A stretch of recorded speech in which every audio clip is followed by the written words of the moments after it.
మోకాళ్లలో గుజ్జును పెంచి నొప్పిని తగ్గించి సర్జరీని దూరం చేసే freedom walk. Welcome to Suman TV. కేంద్రంలో మంత్రులకి శాఖలు కేటాయించారు ప్రధాని మోదీ. కొద్దిసేపటి క్రితమే శాఖల కేటాయింపు జరిగింది.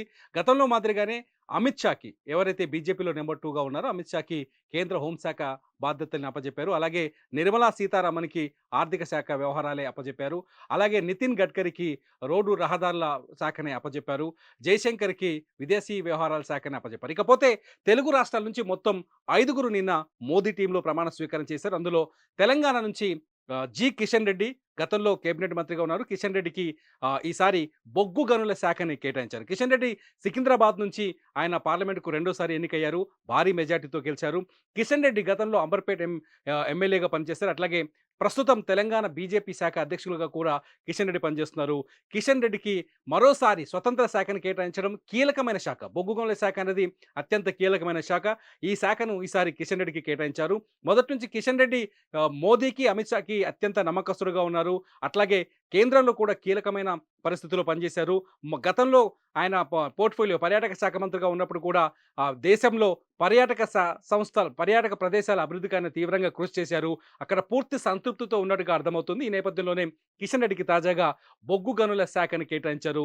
కిషన్ రెడ్డి తర్వాత ఇప్పుడు తెలంగాణ నుంచి బండి సంజయ్‌కి కూడా చాలా కీలకమైన శాఖనే అప్పజెప్పారు. బండి సంజయ్ కరీంనగర్ ఎంపీగా ఉన్నారు.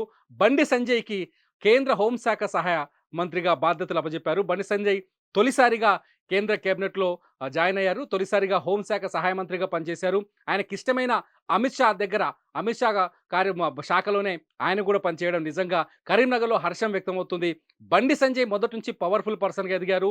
ఆర్ఎస్ఎస్ నుంచి మొదలుపెడితే, బీజేఎం నాయకుడిగా మొదలుపెడితే కరీంనగర్‌లో అంచెలంచెలుగా ఆయన ఎదుగుతూ పైకొచ్చారు.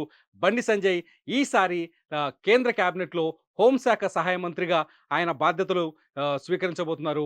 హోంశాఖ శాఖను ఆయనకు బండి సంజయ్‌కి కేటాయించారు. బండి సంజయ్‌కి శాఖ కేటాయించడం పట్ల ఆయన అభిమానులు సంతృప్తిని వ్యక్తం చేస్తున్నారు. ఇకపోతే ఆంధ్రప్రదేశ్‌కెళ్తే ఆంధ్రప్రదేశ్‌లో ఆహ్, హ్మ్, రామ్మోహన్ నాయుడు, కింజరాపు రామ్మోహన్ నాయుడు ఎవరైతే ఉన్నారో ఆయన కేవలం 36 సంవత్సరాల్లోనే యంగెస్ట్ ఎంపీగా, ఆయన యంగెస్ట్ కేబినెట్ మినిస్టర్‌గా రికార్డు సృష్టించారు.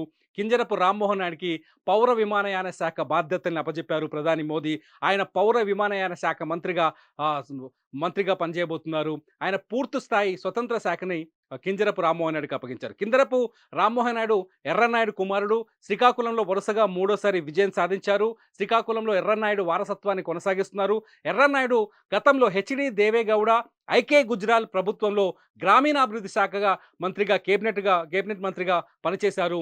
ఉత్తరాంధ్రలో అభివృద్ధి కార్యక్రమాలకు, ఉత్తరాంధ్ర అభివృద్ధికి ఎంతో కృషి చేశారు. ఈసారి ఆయనకు ఆయన కుమారుడైన రామ్మోహన్ నాయుడు పౌర విమానయాన శాఖ మంత్రిగా పనిచేశారు. గతంలో ఎన్డీఏ ప్రభుత్వంలో 2014లో చంద్రబాబు నాయుడు ఎన్డీఏలో ఉన్నప్పుడు పౌర విమానయాన శాఖ కూడా ఆంధ్రప్రదేశ్‌కే చెందిన అశోక్ గజపతిరాజు చేతుల్లో ఉండేది. అశోక్ గజపతిరాజు పౌర విమానయాన శాఖ మంత్రిగా పనిచేశారు. ఆ తర్వాత తిరిగి మళ్ళీ ఇదే ఆంధ్రప్రదేశ్‌కి చెందిన, అదే ఉత్తరాంధ్ర ప్రాంతానికి చెందిన రామ్మోహన్ నాయుడికి పౌర విమానయాన శాఖ బాధ్యతల్ని అప్పజెప్పారు. ఇకపోతే మరో వ్యక్తి, ఆంధ్రప్రదేశ్‌లో అత్యంత కీలకమైన వ్యక్తి పెమ్మసాని చంద్రశేఖర్. పెమ్మసాని చంద్రశేఖర్‌కి ఆహ్, మ చాలా కీలకమైన పెమ్మసాని చంద్రశేఖర్‌కి భారీ పరిశ్రమలు మరియు గ్రామీణాభివృద్ధి మరియు కమ్యూనికేషన్ సహాయ మంత్రి బాధ్యతలు అప్పజెప్పారు. పెమ్మసాని చంద్రశేఖర్ గుంటూరు పార్లమెంట్ నుంచి ఆయన పార్లమెంట్‌కు ఎంపికయ్యారు.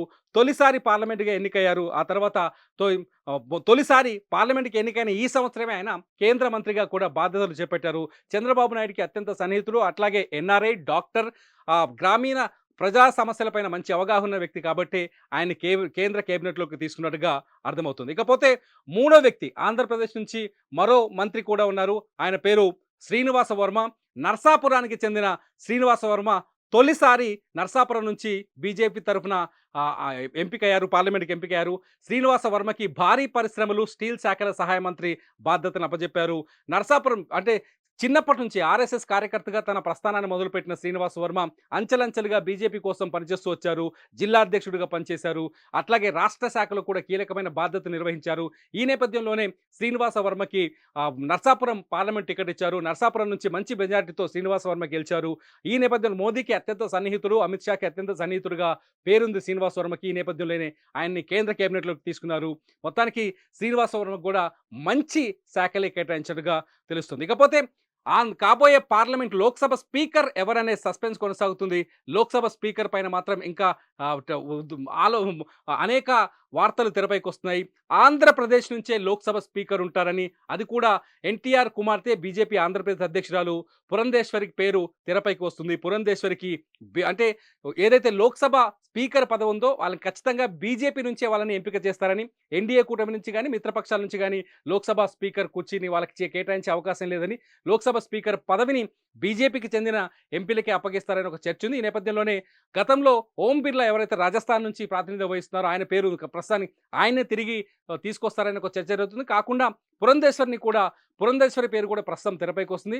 ముఖ్యంగా పురంధేశ్వరికి స్పీకర్ ఇస్తారనే చర్చ ఢిల్లీ నుంచి గల్లీ దాకా కొనసాగుతుంది. చూద్దాం ప్రధానమంత్రి మోదీ ఎటువంటి నిర్ణయం తీసుకుంటారో. ఇవి ఇప్పటివరకు మన తెలుగు క్యాబినెట్ మినిస్టర్లకు కేంద్రంలో దక్కిన శాఖలు. సుమన్ టీవీలో మీ పర్సనల్ అండ్ బిజినెస్ ప్రమోషన్స్ కోసం కింది నెంబర్కి కాంటాక్ట్ చేయండి.